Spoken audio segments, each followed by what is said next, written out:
Akibat lupa mati ke tungku kompor kayu, sehingga ngebuat sikok rumah warga di Desa Sungai Duo, Kecamatan Rambutan, Banyuasin ludes dilalap si jago abang.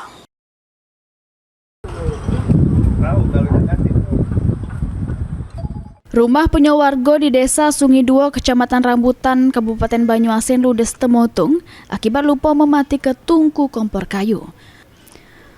Warga yang selek adanya kemotongan langsung melapor ke Damkar Pos Sungai Duo untuk minta pertolongan. Kepala Pos Damkar Sungai Duo, Febrianto Silain ngatoke, pihaknya nurun ke seunit mobil dengan guna kedua selang. Tidak ada kesulitan juru proses pemideman. Pos pemadam Sungai Duo berhasil midem ke api sejam kemudian. Akibat kemotongan yang terjadi, korban mengalami kerugian mencapai 50 juta rupiah.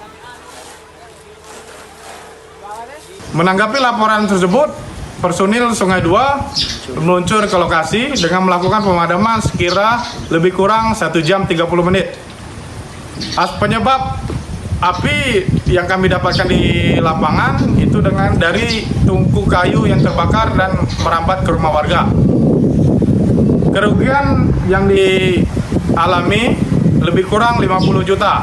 Himbauan kami kepada masyarakat agar apabila meninggalkan rumah, agar mengecek kembali kompor atau tungku api yang sedang menyala di rumah.